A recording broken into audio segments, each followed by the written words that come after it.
Don't come to New Year's Eve, my brother texted. My fiancée, Megan, is a partner at Davis and Polk. She can't know about your situation. He was uninviting me because he thought I was a failure.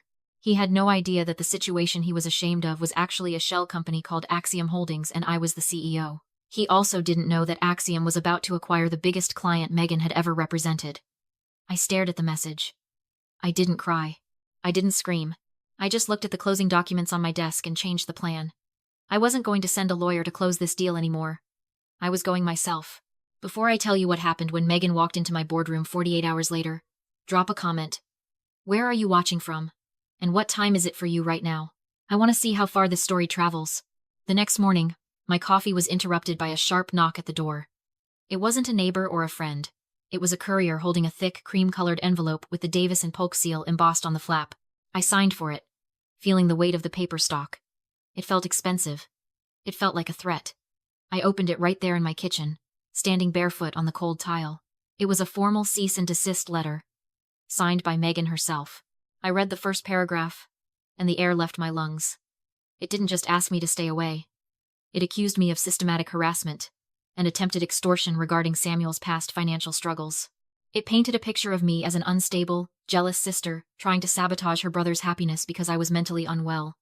The letter demanded I cease all contact with Samuel immediately or face legal action. I pulled out my phone to call Samuel, to ask him how he could let her write this filth. But the call went straight to voicemail. He had blocked me. He was hiding behind his fiancée's billable hours. My name is Rihanna. I am 29 years old.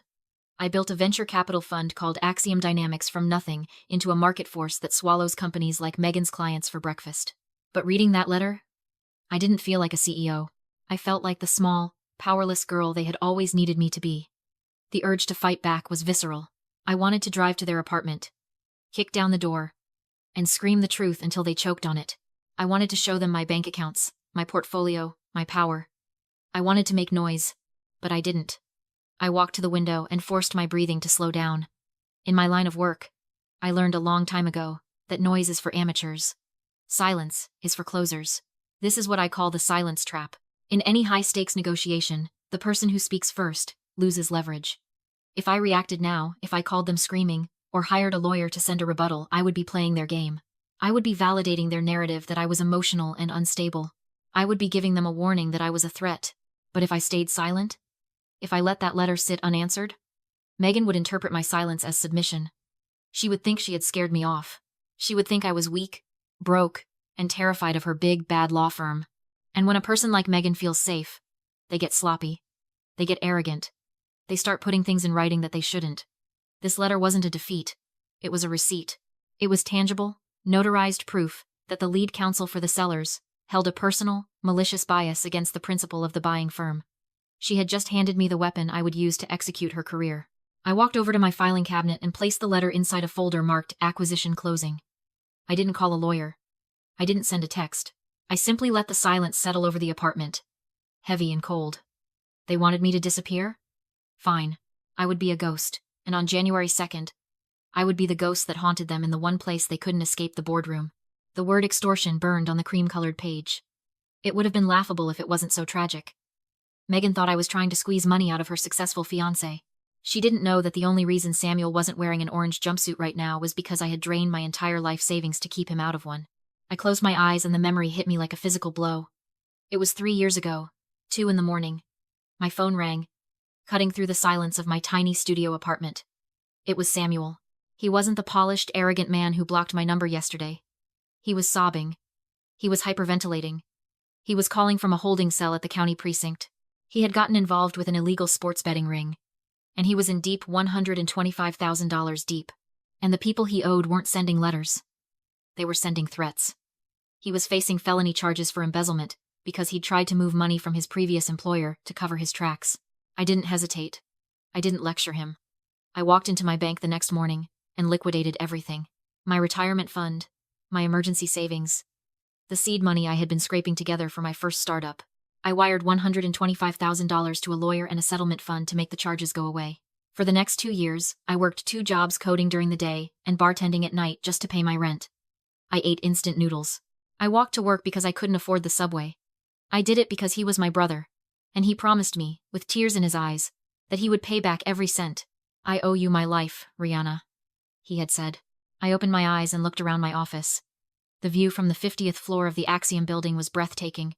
The city looked like a circuit board of lights below me. I wasn't that desperate girl anymore. I was the founder of a fund with $2.5 billion in assets under management. I didn't need Samuel's money. I could buy and sell his entire existence before lunch. But that wasn't the point. The point was that he had never paid me back. Not a dime. And when he met Megan, the pedigree lawyer with the shiny reputation, he realized that having a sister who knew about his gambling addiction and his massive debt was a liability. He couldn't play the part of the successful, self-made partner if I was there to remind him of the truth. So he decided to rewrite history. He wasn't just ghosting me. He was erasing the debt by erasing the creditor. He thought that if he painted me as a crazy stalker, Megan would use her legal power to bury me, and his secret would stay buried with me. It was a cold, calculated move. It was financial fraud dressed up as family drama. He thought I was still the sister who would sacrifice everything to save him.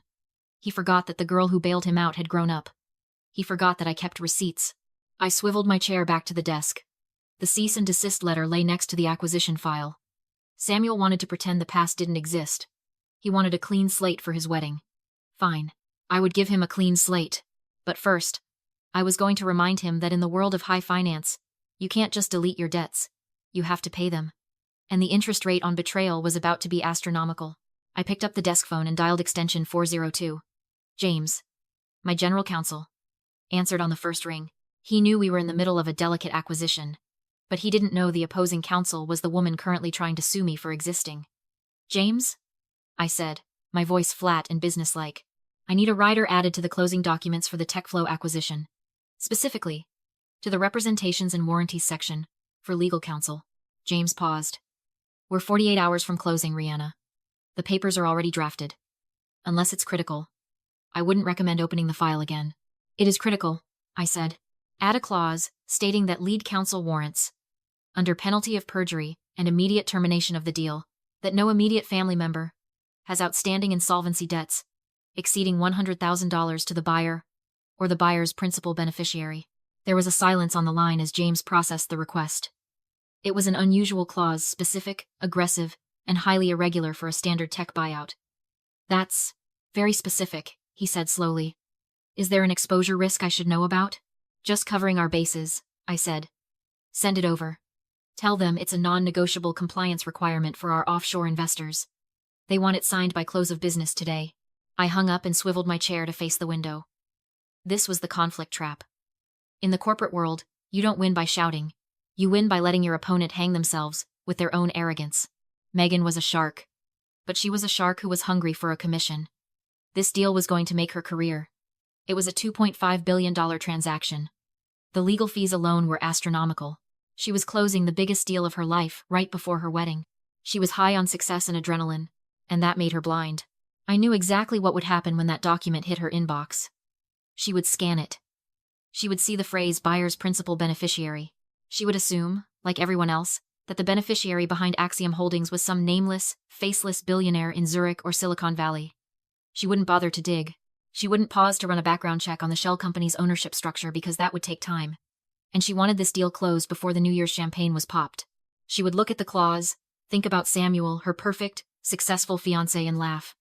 In her mind, Samuel didn't have debts. He was a partner's future husband. He was safe. She was safe. She would see the requirement as a bureaucratic annoyance, a hoop to jump through to get her payout. 2 hours later, my computer chimed. A notification popped up from our secure document server. Document signed. Counsel warranties and representations. I opened the file. There it was.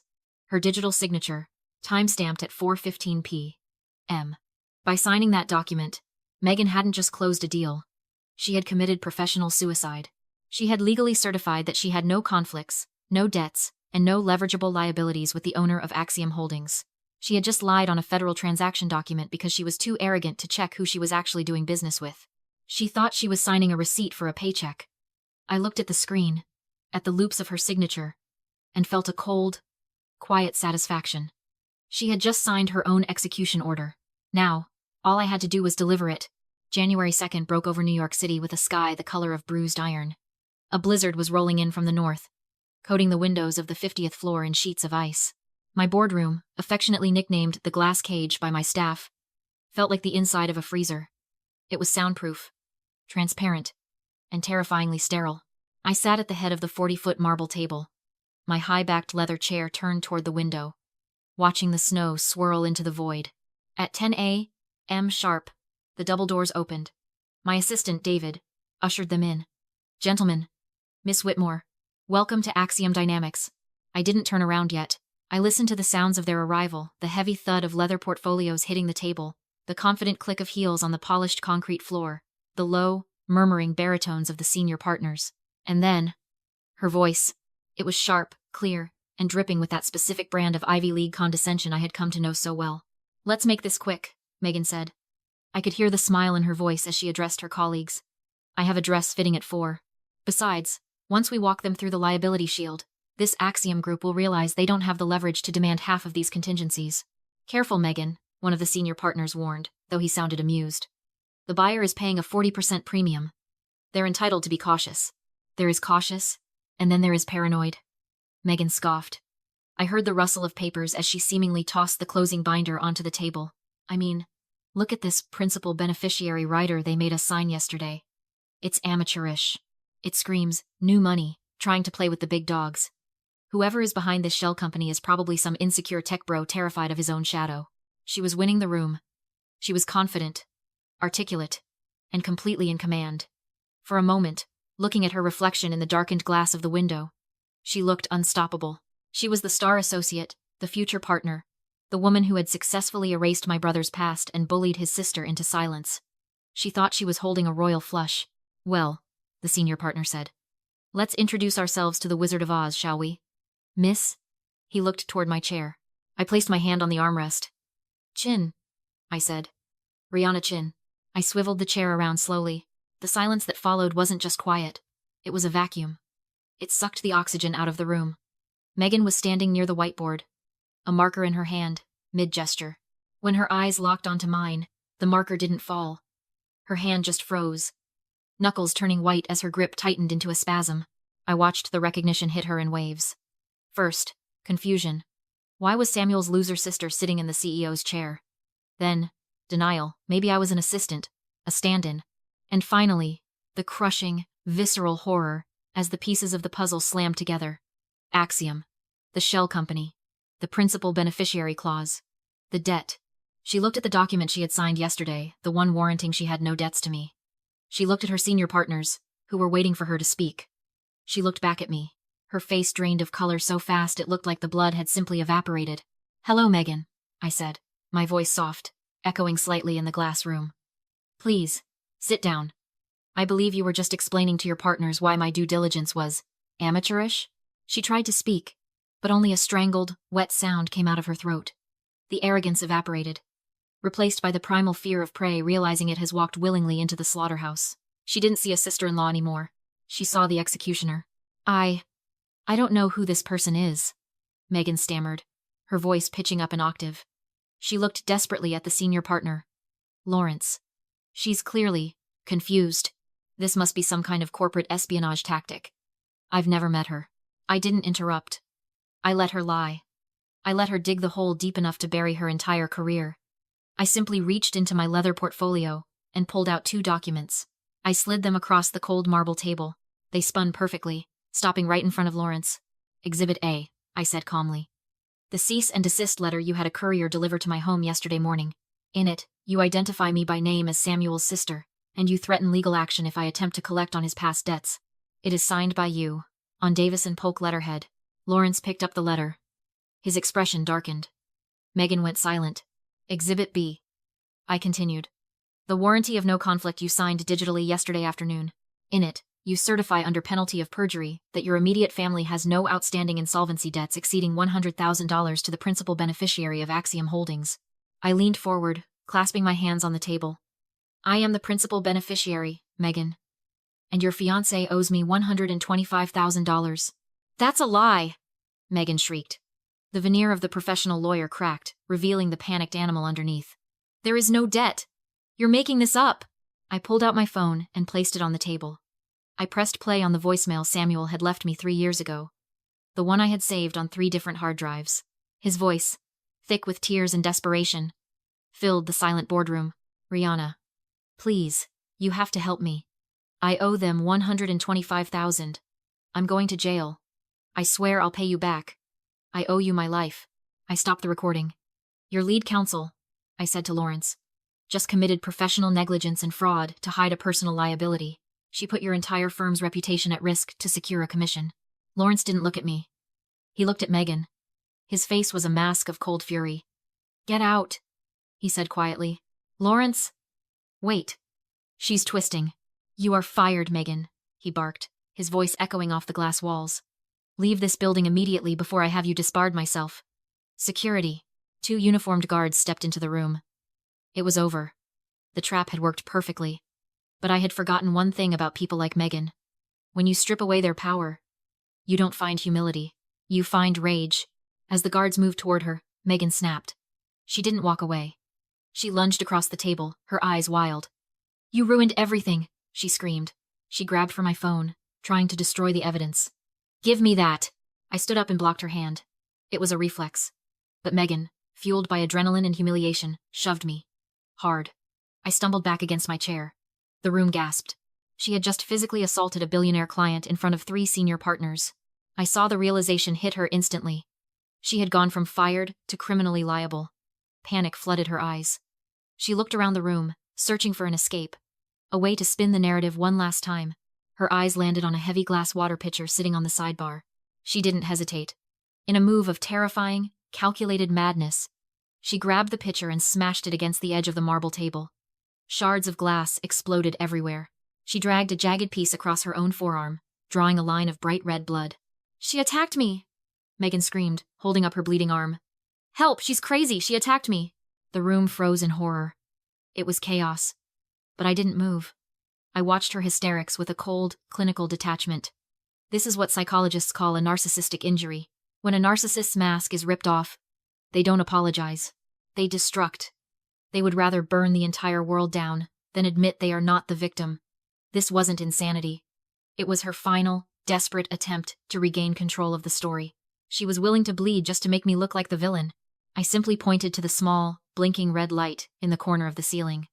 Megan, I said, my voice cutting through her screams. This is a secure boardroom. We have audio and video recording running 24/7.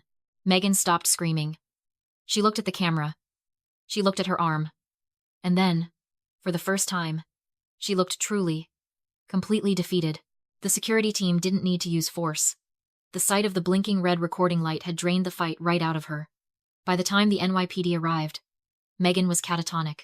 They let her out in handcuffs, the blood from her self-inflicted cut dripping onto the polished concrete floor. She was facing charges for assault, filing a false report, and thanks to the affidavit she signed, federal fraud. 10 minutes later, my phone rang. It was Samuel. I answered. I didn't say hello. Rihanna? His voice was frantic, breathless. Megan just called me from, she said she's being arrested? What did you do? She said you set her up. Look, I didn't know she was going to go that far with the letter, I swear. We can fix this, right? We're family. You can drop the charges. I listened for exactly 3 seconds. I listened to the panic of a man who realized his shield had just been shattered.